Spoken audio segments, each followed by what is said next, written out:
Hello and welcome to the podcast. This is Ron's Amazing Stories, where we bite tales to take you away from today. On the show today, we have a ghost story from you guys. Cool, man. Then we head to the case files of Scotland Yard for a true crime story. And we end up with a classic science fiction short story from Frank Herbert Jr. Wow. How about that? But hey, it all has to begin somewhere, and let's do that with this 5-minute mystery.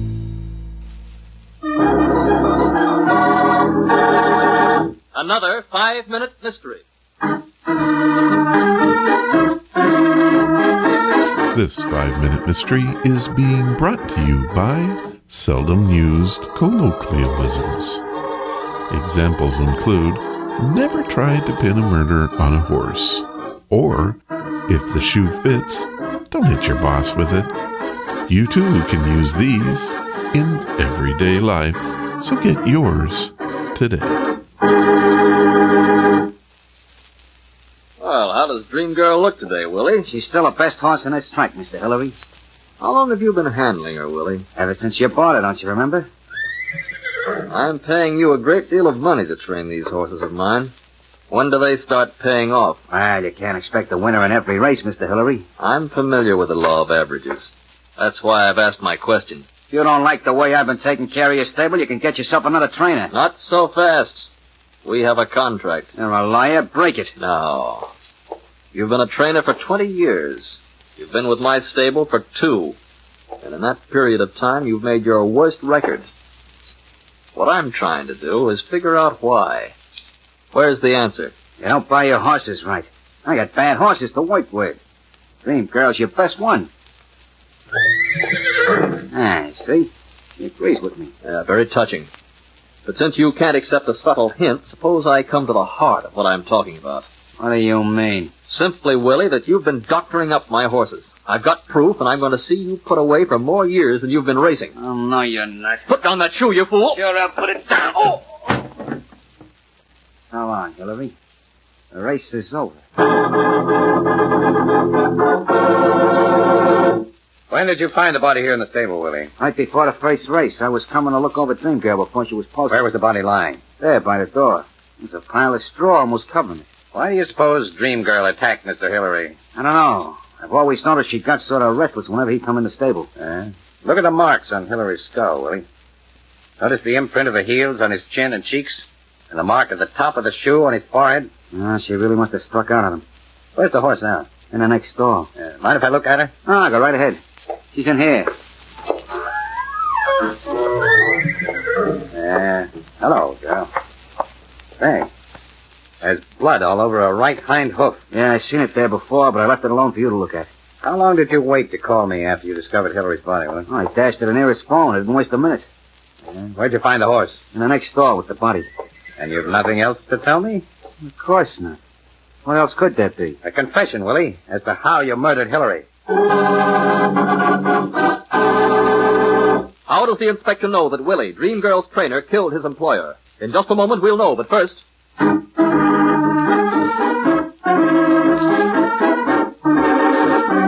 Okay, this time we know who did it, and that he's trying to blame the horse. Not gonna happen.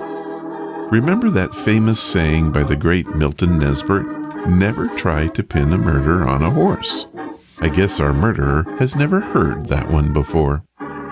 This 5 minutes is being brought to you by seldom used colloquialisms. And now, back to our story. And you crazy inspector, you can see for yourself that Dream Girl killed Hillary. Look at the imprint of the horseshoe in his head. I did look at the imprint, Willie. That's all I need to send you to the chair. As a man who's spent his life around horses, Willie, you should have known better. A horse always kicks up with its hind hoof, Willie, not down. Therefore, if Dream Girl had attacked Hillary, the imprint of her heels would have been embedded in the forehead and not in his chin. Well, I'm sure I mean... Yeah, it's all right, Willie. I know what you mean. You killed Hillary with one of Dream Girl's shoes. Perhaps this will teach you a lesson, Willie. Never try to pin a murder rap on a horse. Okay, the fact remains that the bad guy was caught, and that's good and all. But was it a colloquialism or an idiom that did him in? Webster tells us that the less formal of the two is correct in this case, but arguments can be made. Oh well. This 5-minute mystery was brought to you by Seldom Used Colloquialisms.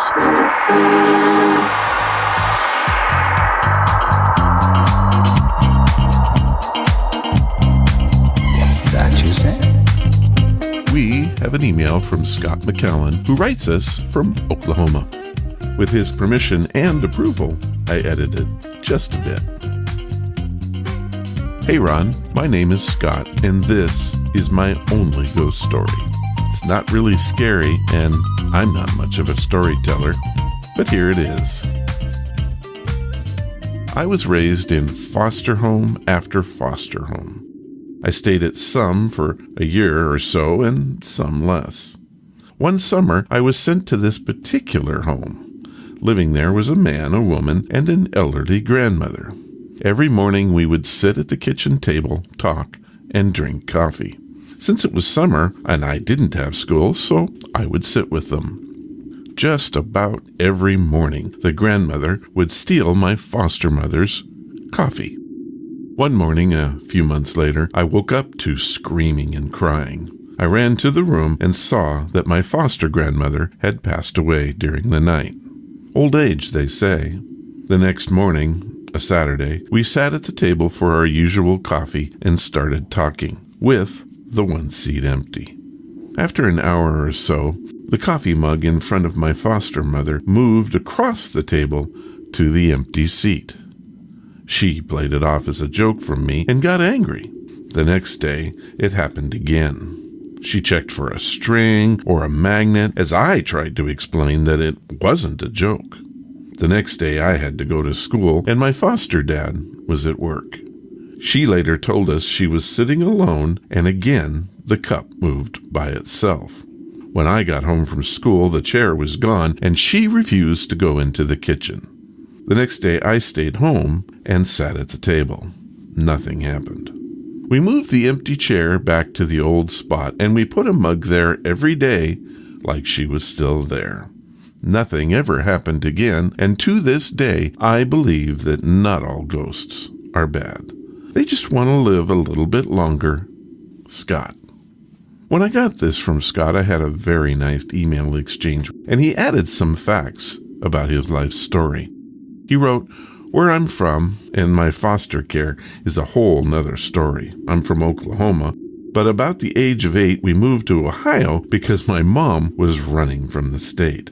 That all ended on July 14th, one day before my birthday.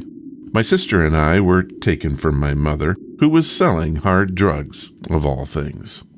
We would have visits with her where she told me to act as bad as possible so they would give me back to her.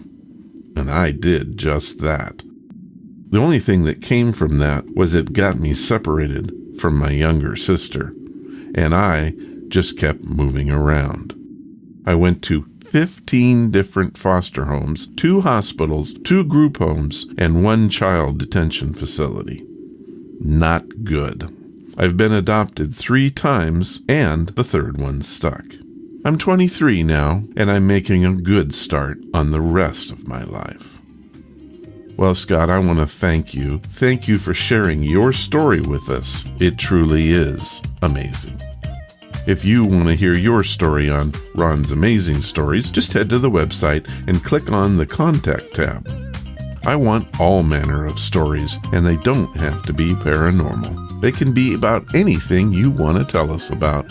The problem comes from you not sending it in. If you want me to edit your story like I did for Scott, I'm happy to do that. If you want to come on the show and tell it yourself, we could do that too. But get on the ball and head to ronsamazingstories.com and click on the Contact tab. Do it today, won't you?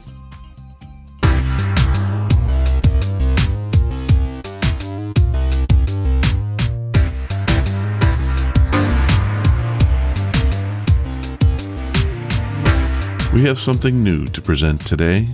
Most of what we hear on this podcast is from the United States, but the truth is, radio was, is, and forever shall be an international thing. While they don't recognize a golden age of radios, all countries had it. So why not play an old-time radio series from the UK? In an earlier time, just prior to and following the Second World War, the general public was fascinated by the subject of crime. Numerous magazines of true crime stories filled the newsstands. Radio also had their hits like Gangbusters or Dragnet. However, I doubt many of you have heard of The Secrets of Scotland Yard. It was a very successful crime drama series, initially airing internationally between 1949 and 1951. Selected episodes finally came to the U.S. for a brief run much later in 1957 over the Mutual Broadcasting System. The Secrets of Scotland Yard was an independent production of London Towers Syndicate in England. Each week, an audience of radio listeners tuned in to hear these true crime stories of the London Metropolitan Police, also known as Scotland Yard.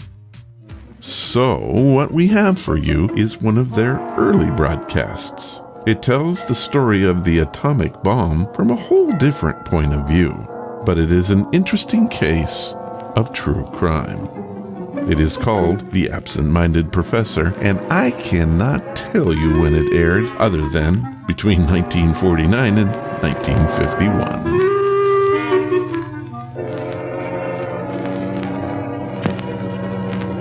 How do you do? This is Clive Brooke.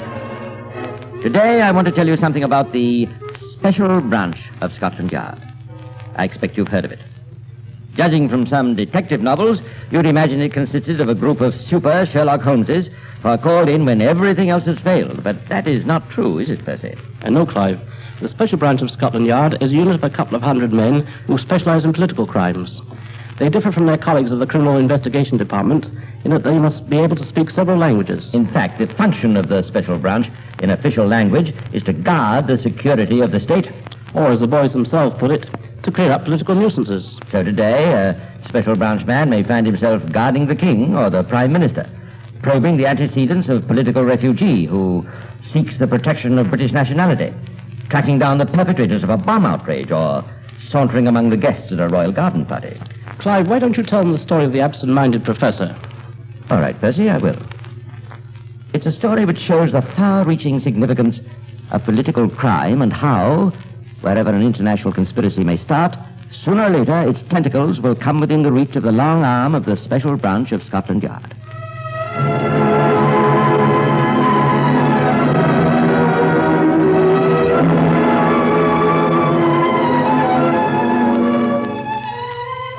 Ottawa, Canada, September 1945.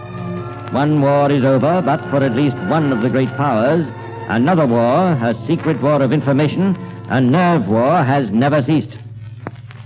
It is late in the evening, and the offices of the Canadian Ministry of Justice are almost deserted. The last few employees are on the way home, and one of the officials is evidently trying to get rid of a late visitor. Coming in to see us, sir, but I'm afraid there's really nothing I can do about it. Why don't you write us a letter? But you don't understand. I'm very sorry, sir, but I'm afraid I have to go now. Okay. Thanks for calling in. But please. I'm very sorry. Phew, I thought I'd never get rid of that guy. What do you want? Oh, some screwball. Said he came from the Soviet embassy. Wanted to show me some secret documents. You're kidding. No, but I guess he was. Tried to tell me all about some fifth column. Crazy guy. What's his name? Oh, I don't know. Here's a slip he sent in. Igor G.O.U. Guzenko.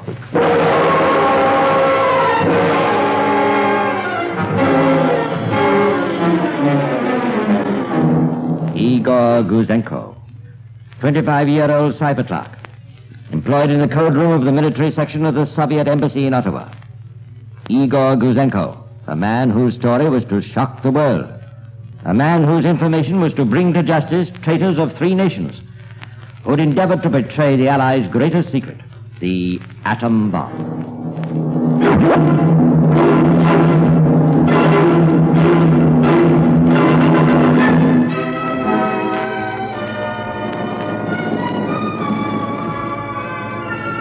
But this September night, Igor Guzenko is finding it very hard to tell his story. Nobody believes him. And yet all the time he knows that at the Soviet embassy his desertion will have been discovered. Already his one-time colleagues will be moving into action against him. What can he do? To whom can he turn?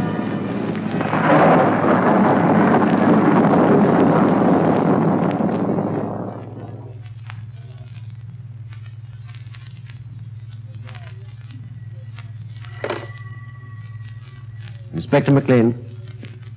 Where? Whose flat? Guzenko's. Well, who are these guys breaking in? From the Soviet embassy. Searching the place, eh? Well, listen, have you traced Guzenko? Oh, you picked him up? Oh, he wanted to be arrested. I don't blame him. Well, now, listen, hold on to Guzenko and all his papers. Get hold of his family and don't let anybody see him. Yeah. Well, move him out of town and come back to me for instructions. Now, remember, nobody must see Guzenko. In a matter of hours, it was clearly established that not only were Guzenko's documents genuine, but that they included copies of 4 recent and secret telegrams exchanged between the British and Canadian governments on highly confidential matters.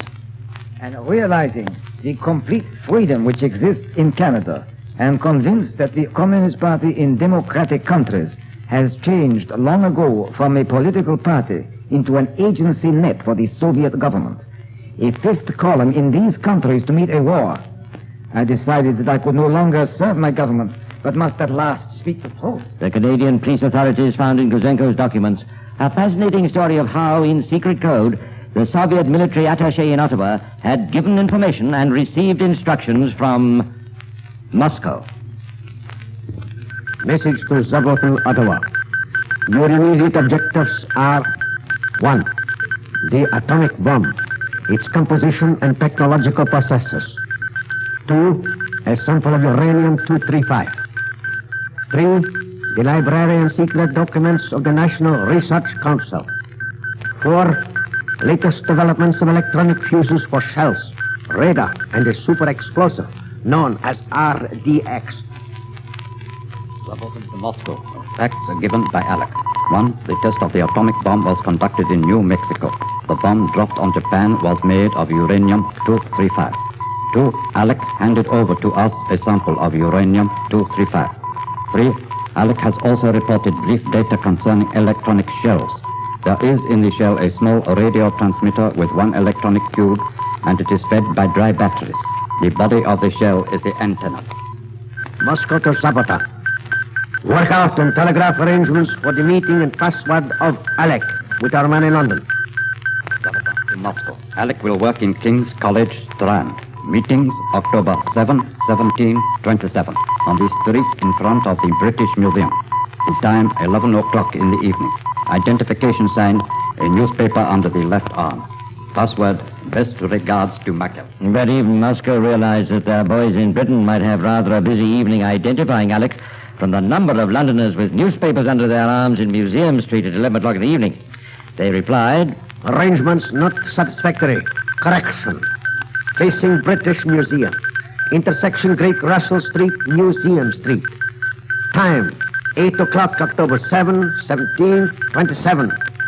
Identification signs. Alec will have under his left arm the newspaper Times. The contact man will have in his left hand the magazine Picture Post. Convey instructions to Alec.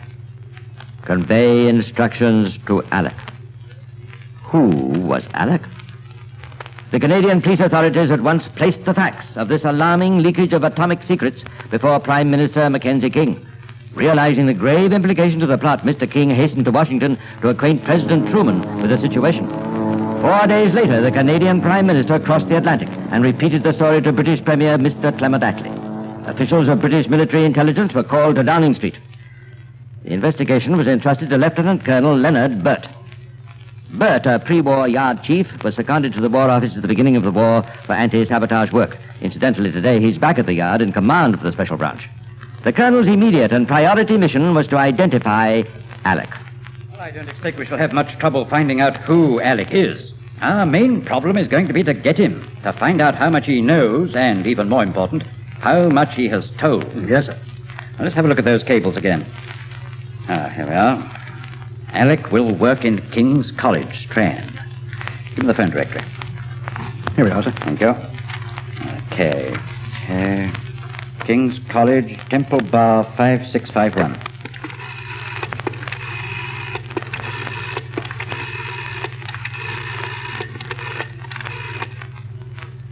Hello, King's College. Put me through to the principal's office, will you? Thank you. Hello.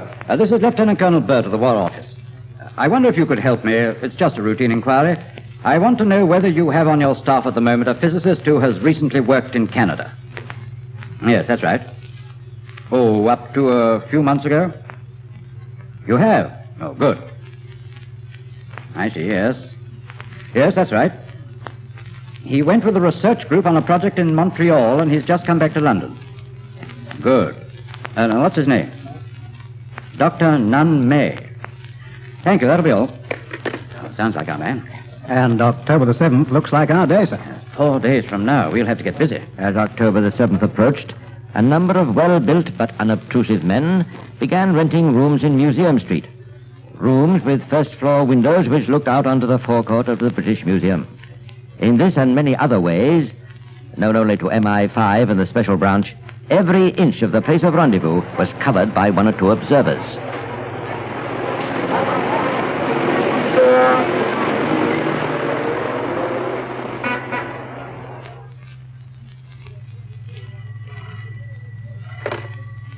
Inspector Burt? Sergeant Wilson here, sir. All right, Wilson. I know you haven't seen him. Not a sign, sir. That's not surprising. I've just had a report from the man who shadowed him from King's College. He left there at 6:30, went straight home, had supper, and according to his last call, he's now sitting in front of the fire, doing guess what? Search me, sir. Playing patience. Playing patience. And if anybody knows how to play patience, it's the men of the Special Branch. On October the 7th, they drew a blank, but they still had 2 more chances. Dr. Nun May was shadowed constantly, but always unobtrusively. On October the 17th and again on the 27th, the watchers by the British Museum kept their vigil. But Dr. Nun May did not keep his appointment. It's no use, Wilson. He must have been warned. Do you think he's suspicious, sir? Oh, he may know he's being watched, but I don't think so. Not yet, anyway. What do you mean, not yet, sir? I think it's about time Dr. Nun May and I had a little talk. I'm going round to King's College. How do you do, Professor? My name is Burt, Inspector Burt of Military Intelligence. How do you do? Military intelligence, did you say? Oh, that's right. I don't want to waste your time, Professor, so I'll come straight to the point. Are you aware that there's been a leakage of confidential information in Canada relating to atomic energy? Really, Inspector? I don't know what to say. Certainly, it's the first I've heard of it. The first you've heard of it? Of course, I must say, Inspector, I don't read the papers very much. I wasn't suggesting that you'd have read it in the papers. I was wondering whether you'd had some first-hand knowledge. What do you mean, Inspector? Just this. I want you to answer 1 or 2 questions for me. During the period you spent in Canada in connection with the Atomic Energy Commission, were you approached at any time or by any person to give information concerning your work? Certainly not, and I think I should say, Inspector, that if the Department of the War Office you represent is concerned with counter-espionage or anything of that nature, I'm not prepared to answer any of your questions. But you do say that you were not approached and did not give any information whatsoever. That is correct. Inspector Burt sensed that despite his answers and his bold front, the little professor was rather worried. When the Special Branch finds that a suspect is worried, they usually proceed to worry him just a little more. All right, Wilson. There are your instructions starting tomorrow. I want the men in Stafford Street and everybody who's covering Nun May to change their technique. So far, their aim has been to be as unobtrusive as possible. From tomorrow, I want Dr. Nun May to know that he's being watched.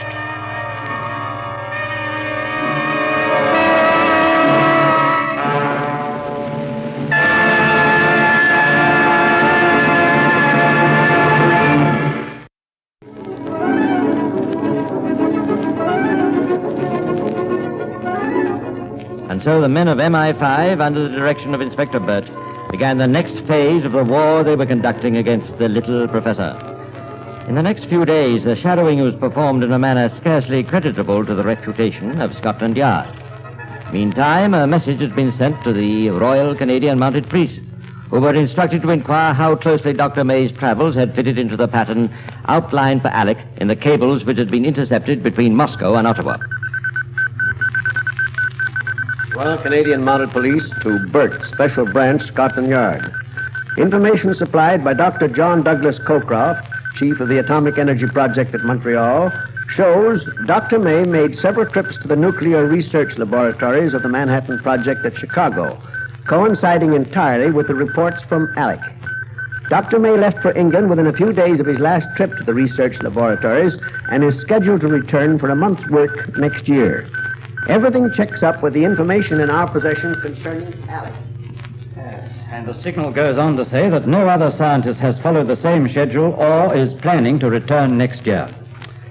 Yes, everything fits. It must be Dr. Nunn-May. Meantime, officials of the United States Federal Bureau of Investigation had entered the story. The information concerning Dr. May was sent to the headquarters of the Manhattan Engineer District in Washington, D.C. One of the fundamental principles of United States military intelligence is that personnel on secret projects are entitled to know only as much as they require to carry on their work. Thus, months before, when the National Research Council of Canada had proposed that Dr. May be allowed to visit the United States for 1 month, the application had been placed before General Groves personally. The general had sent for the file on Dr. May. It included the information that Dr. May had already visited the Chicago Atomic Research Laboratories 3 times, and that this third visit occurred between September 25 and October the 30th, 1944.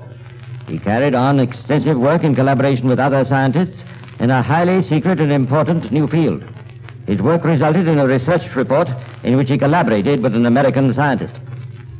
To Groves, a 4th visit by May to the United States ran counter to security principles, for it would allow him to know too much of what was going on in widely separated projects.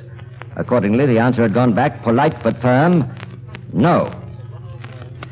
If vital secrets in the field of atomic energy still rest secure, credit must be given to General Groves' decision to bar Dr. May. For as the Canadian Royal Commission of Inquiry had stated, the Soviets failed to obtain details on the structure of the atomic bomb only because there was no one in Canada who could tell them. That all this was in the future.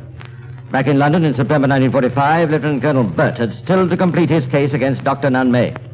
After waiting for 1 more week, during which the professor must have been well aware that he was being shadowed by the Yard, the colonel went back to see the professor again. So you see, Professor, I thought it would be a good idea if I came back to have another little talk with you. Yes. Yes. You see, I wanted to tell you that we know that you had an appointment to meet someone in the vicinity of the British Museum shortly after your return from Canada. Well? Who was that person? And why didn't you keep the appointment? Yes, you're quite right. I didn't keep the appointment. And who was the person? When I came back to London, I decided to wash my hands of the whole business. What business? The matter this person was going to see me about. It's no use, Professor. You see, we know too much. I tell you, I have nothing more to say. I think you will have something more to say. And I am quite prepared to wait until you are ready to say it. I absolutely refuse. If you think you can persuade me into making some sort of statement... Inspector Burt didn't think. He knew. He realized that a man like Dr. Nunn-May, conscious of the fact he was being followed, nervous and frightened, would in the end have to come clean. Well, Dr. Nunn-May didn't tell the whole truth, but at least he started to tell part of the truth, and at the end of this interview, he gave a long statement. About a year ago, whilst in Canada, I was contacted by an individual whose identity I declined to divulge. He called on me at my private apartment in Swale Avenue, Montreal. He apparently knew I was employed by the Montreal laboratory, and he sought information from me concerning atomic research. I gave and had given very careful consideration to correctness of making sure that development of atomic energy was not confined to the USA. I took the very painful decision that it was necessary to convey general information on atomic energy and make sure that it was taken seriously. For this reason, I decided to entertain a proposition made to me by the individual who called on me. After this preliminary meeting, I met the individual on several subsequent occasions in Canada. He made specific requests for information which were just nonsense to me. What do you mean by that? I could not understand what he was talking about. Did he ask you for samples of uranium? Yes, and for information generally on atomic energy. And do you admit to giving him samples? Yes. At one meeting, I gave the man microscopic amounts of U-233 and U-235, one of each. The U-235 was a slightly enriched sample and was in a small glass tube and consisted of about 1 milligram of oxide. The U-233 was about 1/10 of a milligram and was a very thin deposit on a platinum foil and was wrapped in a piece of paper. What else did you give him? I also gave him a written report on atomic research as known to me. This information was mostly of a character which has since been published or is about to be published. Anything else? The man also asked for information about the American electronically controlled ack shells. And what did you do? I knew very little about these and so could only give very little information. Anything else? He also answers to people employed in the laboratory, including a man named Veal, but I advised him against attacking him. And what did he give you? He gave me some dollars. How many? I forget how many. He gave me a whiskey bottle. I accepted these against my will. I see. And when was your last contact? Before I left Canada. It was arranged that on my return to London, I was to keep an appointment with somebody I did not know. I was given precise details as to making... what were those details? I forget them now. Why didn't you keep the appointment? Because I had decided that this clandestine procedure was no longer appropriate in view of the official release of information and the possibility of satisfactory international control of atomic energy. I see. Is that the end of your statement? Yes. The whole affair was extremely painful to me. I only embarked on it because I felt that this was a contribution I could make to the safety of mankind. I certainly did not do it for gain. So much for the professor's statement. The Special Branch of Scotland Yard had already unearthed more incriminating evidence. Here we are, sir. I've made a summary of these papers that have come in from the Royal Canadian Mounted Police. If you did it. Thank you. Let's see. Dr. Nunn May, etc., etc., etc. Ardent communist. Here's just what I expected. I see they picked up 8 of his friends in Canada. And do you see this, Wilson? Definite statements. The doctor visited other atomic projects at the request of the Soviet embassy. Well, I think our case is ready now. It's about time we brought in the director of public prosecutions. Bring in all the other files on the case. And so it happened that a few days later, while Dr. Nunn May was lecturing a class of students at King's College on the subject of nuclear theory, he had a visit from the Special Branch. And that, I think, brings us almost to the end of our work today. We have, of course, only touched upon one phase of the subject of nuclear theory. And I hope that tomorrow afternoon I shall have the chance of dealing with chapters 7 and 8 in the papers under discussion, and that we manage to write a lot of ground. That will be all.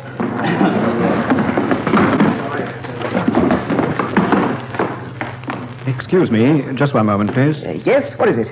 You are Dr. Nunn May? Yes. I have a warrant for your arrest. I must warn you... Yes, I was expecting something like this. Well, if you'll just follow me. And so Dr. Nunn May was not able to continue his lecture the following day, for he had a pressing appointment at Bow Street, where the following morning he was formally charged with having for a purpose prejudicial to the safety and interests of the state communicated to some persons unknown certain information calculated to be directly or indirectly useful to an enemy, contrary to the Official Secrets Act of 1911.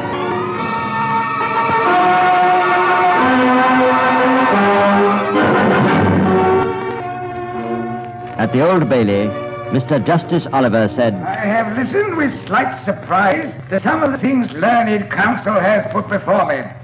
The picture of you as a man of honor who had only done what you believed to be right.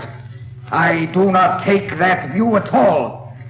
How any man in your position could have had the crass conceit, let alone the wickedness, to arrogate to himself the decision of a matter of this sort, where you yourself had given your written understanding not to do it, and knew it was one of the country's most precious secrets, when you yourself had drawn and were drawing pay for years to keep your bargain with your country.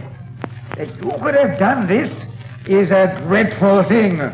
I think that you acted not as an honorable man, but as a dishonorable man. I think that you acted with degradation. Whether money was the object of what you did, in fact, you did get money for what you did. It is a very bad case indeed. The sentence upon you is one of 10 years penal servitude.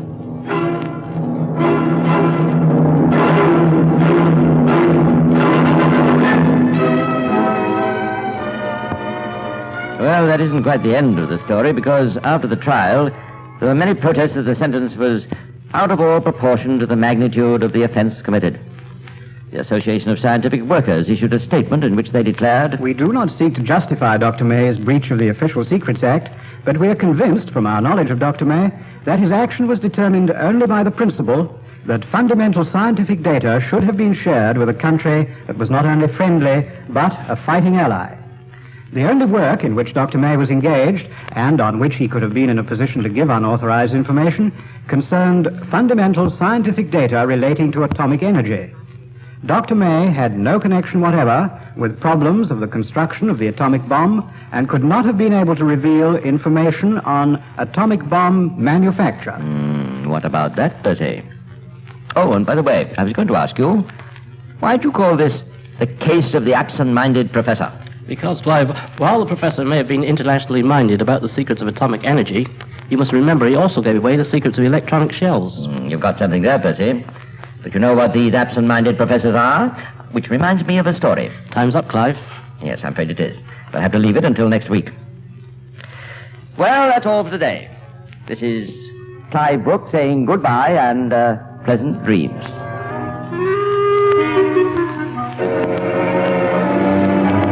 I'm going to call that a good-bad episode. Good because it's a true crime story, but maybe not told the best way. Either way, it gives you a taste of what the folks in the UK liked back in the day.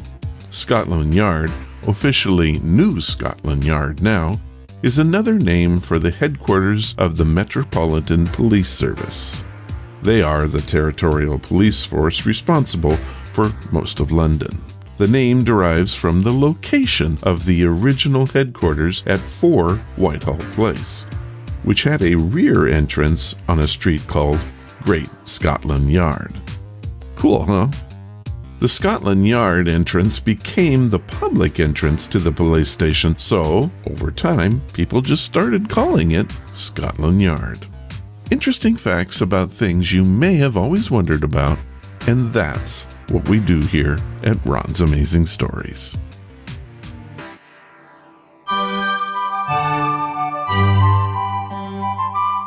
As read by Amazing Stories, read by amazing people. This time on As Read By, we have a short story from one of the greatest authors of our time, Frank Herbert, Jr. It is called Old Rambling House and was first published in Galaxy magazine in 1958. It is expertly read for us by Phil Shenevert. Old Rambling House by Frank Herbert. On his last night on Earth, Ted Graham stepped out of a glass-walled telephone booth, ducked to avoid a swooping moth that battered itself in a frenzy against a bare globe above the booth. Ted Graham was a long-necked man with a head of pronounced egg shape topped by prematurely balding sandy hair. Something about his lanky, intense appearance suggested his occupation, certified public accountant. He stopped behind his wife, who was studying a newspaper classified page, and frowned. "They said to wait here. They'll come get us. Said the place is hard to find at night." Martha Graham looked up from the newspaper. She was a doll-faced woman, heavily pregnant, a kind of pink prettiness about her. The yellow glow from the light above the booth subdued the red auburn cast of her ponytail hair. "I just have to be in a house when the baby's born," she said. "What did they sound like?" "I don't know. There was a funny kind of interruption, like an argument in some foreign language." "Do they sound foreign?" "In a way." He motioned along the night-shrouded line of trailers toward one with 2 windows glowing amber. "Let's wait inside. These bugs out here are fierce." "Did you tell them which trailer is ours?" "Yes. They didn't sound anxious at all to look at it. That's odd. Them wanting to trade their house for a trailer? There's nothing odd about it. They've probably just got itchy feet like we did. He appeared not to hear her. Funniest sounding language you ever heard when that argument started. Like a squirt of noise. Inside the trailer, Ted Graham sat down on the green couch that opened into a double bed for company. They could use a good tax accountant around here, he said. When I first saw the place, I got that definite feeling. The valley looks prosperous. It's a wonder nobody's opened an office here before. His wife took a straight chair by the counter separating kitchen and living area, folded her hands across her heavy stomach. I'm just continental tired of wheels going around under me, she said. I want to sit and stare at the same view for the rest of my life. I don't know how a trailer ever seemed glamorous when it was the inheritance gave us itchy feet, he said. Tires gritted on gravel outside. Martha Graham straightened. Could that be them? Awful quick, if it is. He went to the door, opened it, stared down at the man who was just raising a hand to knock. Are you Mr. Graham? Asked the man. Yes. He found himself staring at the caller. I'm Clint Rush. You called about the house? The man moved farther into the light. At first he seemed an old man, fine wrinkled lines in his face, a tired leather look to his skin. But as he moved his head in the light, the wrinkles seemed to dissolve, and with them the years lifted from him.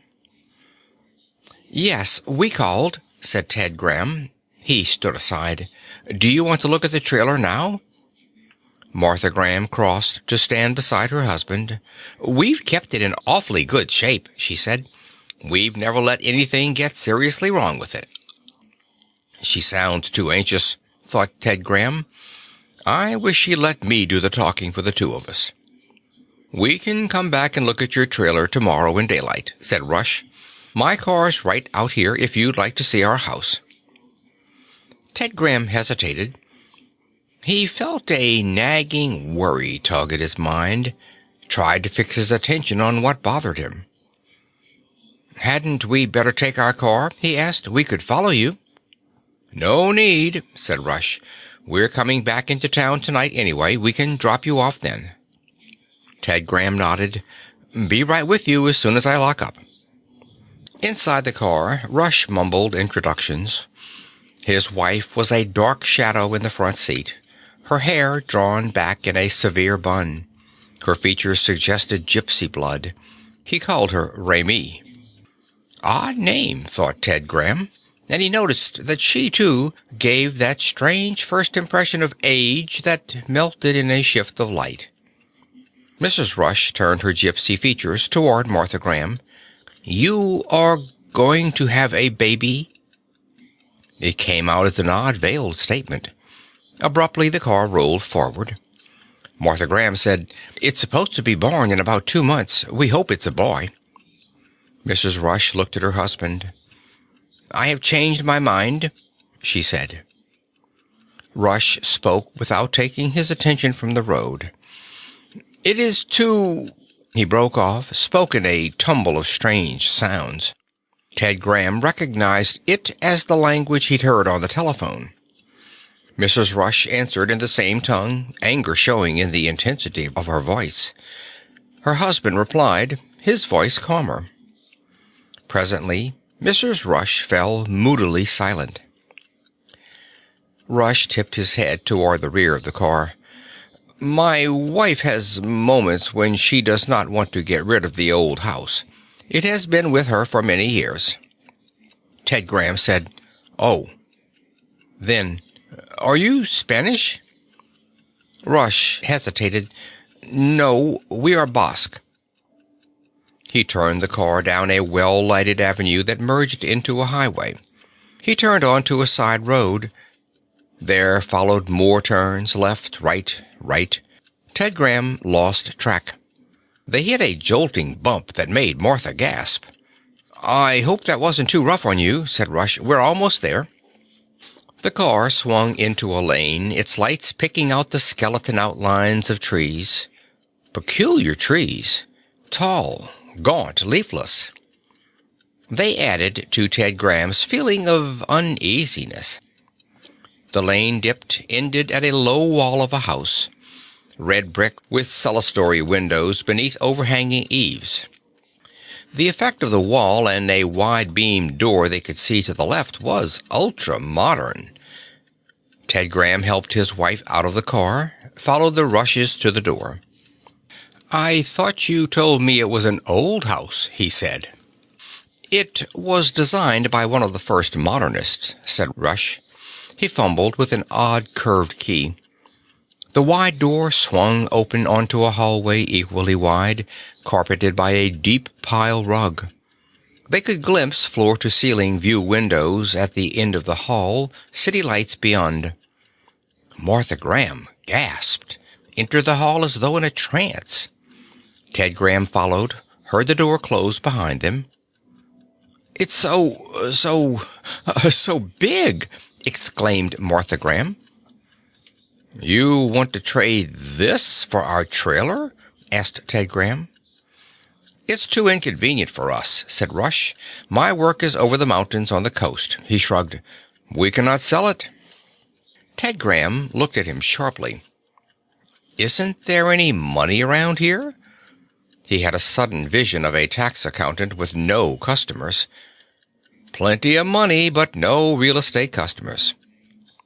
They entered the living room. Sectional divans lined the walls. Subdued lighting glowed from the corners. 2 paintings hung on the opposite walls, oblongs of odd lines and twists that made Ted Graham dizzy. Warning bells clamored in his mind. Martha Graham crossed to the windows, looked at the lights far away below. "I had no idea we climbed that far," she said. "It's like a fairy city." Mrs. Rush emitted a short, nervous laugh. Ted Graham glanced around the room, thought, "If the rest of the house is like this, it's worth 50 or 60,000. He thought of the trailer. A good one, but not worth more than 7,000. Uneasiness was like a neon sign flashing in his mind. "This seems so—" He shook his head. "Would you like to see the rest of the house?" asked Rush. Martha Graham turned from the window. "Oh, yes." Ted Graham shrugged. No harm in looking, he thought. When they returned to the living room, Ted Graham had doubled his previous estimate on the house's value. His brain reeled with the summing of it. A solarium with an entire ceiling covered by sun lamps, an automatic laundry where you dropped soiled clothing down a chute, took it washed and ironed from the other end. "Perhaps you and your wife would like to discuss it in private," said Rush. "We will leave you for a moment." And they were gone before Ted Graham could protest. Martha Graham said, "Ted, I honestly never in my life dreamed—" "Something's very wrong, honey." "But, Ted—" "This house is worth at least $100,000, maybe more. And they want to trade this," he looked around him, "for a $7,000 trailer? Ted, they're foreigners. And if they're so foolish they don't know the value of this place, then why should—" "I don't like it," he said. Again he looked around the room, recalled the fantastic equipment of the house. "But maybe you're right." He stared out at the city lights. They had a lace-like quality. Tall buildings linked by lines of flickering incandescence. Something like a Roman candle shot skyward in the distance. "Okay," he said, "if they want to trade, let's go push the deal." Abruptly, the house shuddered. The city lights blinked out. A humming sound filled the air. Martha Graham clutched her husband's arm. "Ted, what was that?" "I don't know." He turned. "Mr. Rush?" No answer, only the humming. The door at the end of the room opened. A strange man came through. He wore a short toga-like garment of gray metallic cloth belted at the waist by something that glittered and shimmered through every color of the spectrum. An aura of coldness and power emanated from him, a sense of untouchable hauteur. He glanced around the room, spoke in the same tongue the Rushes had used. Ted Graham said, "I don't understand you, mister." The man put a hand to his flickering belt. Both Ted and Martha Graham felt themselves rooted to the floor, a tingling sensation vibrating along every nerve. Again, the strange language rolled from the man's tongue, but now the words were understood. "Who are you?" "My name's Graham. This is my wife. What's going... How did you get here?" "The Rushes. They wanted to trade us this house for our trailer. They brought us. Now look, What is your talent, your occupation?" "Tax accountant." "Say, why all these—" "That was to be expected," said the man. "Clever. Oh, excessively clever." His hand moved again to the belt. "Now be very quiet. This may confuse you momentarily." Colored lights filled both the Grahams' minds. They staggered. "You are qualified," said the man. "You will serve." "Where are we?" demanded Martha Graham. "The coordinates would not be intelligible to you," he said. "I am of the Rojak. It is sufficient for you to know that you are under Rojak sovereignty." Ted Graham said, "But you have in a way been kidnapped, and the Ramis have fled to your planet, an unregistered planet." "I'm afraid," Martha Graham said shakily. "You have nothing to fear," said the man. "You are no longer on the planet of your birth, nor even in the same galaxy." He glanced at Ted Graham's wrist. "That device on your wrist, it tells your local time?" "Yes." "That will help in the search. And your sun, can you describe its atomic cycle?" Ted Graham groped in his mind for his science memories from school, from the Sunday supplements. "I can recall that our galaxy is a spiral, like most galaxies are spiral." "Is this some kind of a practical joke?" asked Ted Graham. The man smiled, a cold, superior smile. "It is no joke. Now I will make you a proposition." Ted nodded warily. "All right, let's have the stinger." "The people who brought you here were tax collectors we Rojak recruited from a subject planet. They were conditioned to make it impossible for them to leave their job untended. Unfortunately, they were clever enough to realize that if they brought someone else in who could do their job, they were released from their mental bonds. Very clever. But you may have their job," said the man. "Normally, you would be put to work in the lower echelons, but we believe in meting out justice wherever possible. The Ramis undoubtedly stumbled on your planet by accident and lured you into this position without, 'How do you know I can do your job?' That moment of brilliance was an aptitude test. You passed. Well, do you accept?" "What about our baby?" Martha Graham worriedly wanted to know. "You will be allowed to keep it until it reaches the age of decision, about the time it will take the child to reach adult stature." "Then what?" insisted Martha Graham. "The child will take its position in society according to its ability." "Will we ever see our child after that?" "Possibly." Ted Graham said, "What's the joker in this?" Again the cold, superior smile. "You will receive conditioning similar to that which we gave the Ramis, and we will want to examine your memories to aid us in our search for your planet. It would be good to find a new inhabitable place." "Why did they trap us like this?" asked Martha Graham. "It's lonely work," the man explained. Your house is actually a type of space conveyance that travels along your collection route, and there is much travel to the job. And then you will not have friends, nor time for much other than work. Our methods are necessarily severe at times." "Travel?" Martha Graham repeated in dismay. "Almost constantly." Ted Graham felt his mind whirling, and behind him he heard his wife sobbing. The Ramis sat in what had been the Grahams' trailer. "For a few moments I feared he would not succumb to the bait," she said. "I knew you could never overcome the mental compulsion enough to leave them there without their first agreeing." Remy chuckled. "Yes, and now I'm going to indulge in everything the Roadjack never permitted. I'm going to write ballads and poems." "And I'm going to paint," she said. "Oh, the delicious freedom!" "Greed won this for us," he said. "The long study of the Grahams paid off. They couldn't refuse the trade. I knew they'd agree. The looks in their eyes when they saw the house.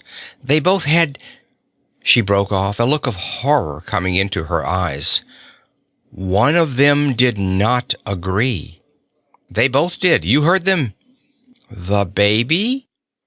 He stared at his wife. But it is not at the age of decision." "In perhaps 18 of this planet's years, it will be at the age of decision. What then?" His shoulders sagged. He shuddered. "I will not be able to fight it off. I will have to build a transmitter, call the Roadjack, and confess. And they will collect another inhabitable place," she said, her voice flat and toneless. "I've spoiled it," he said. "I've spoiled it."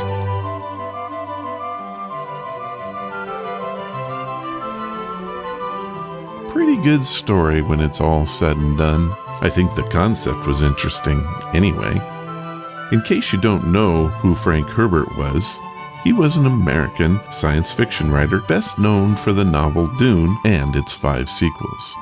Though he became famous for science fiction, he was also a newspaper journalist, photographer, and short story writer. For the record, Dune is one of my all-time favorite stories, and I did a spotlight blog on Frank himself. Head to Ron's Amazing Stories and check it out, won't you?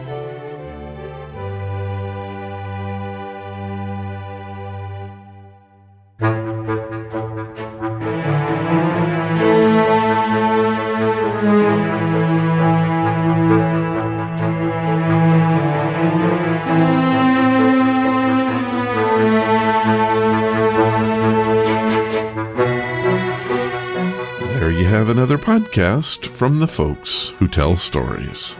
I hope you enjoyed the show.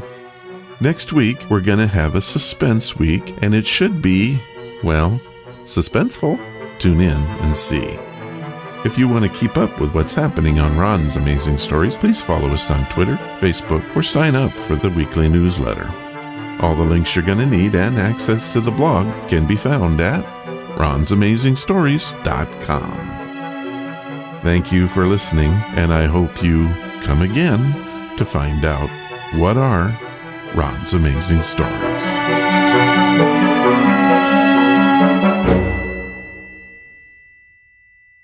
All of the vintage audio used in the podcast is believed to be in the public domain. Ron's Amazing Stories does not own the rights to any of the old-time radio used here. If you hold the rights to any of the shows played, please contact us immediately at ronsamazingstories.com.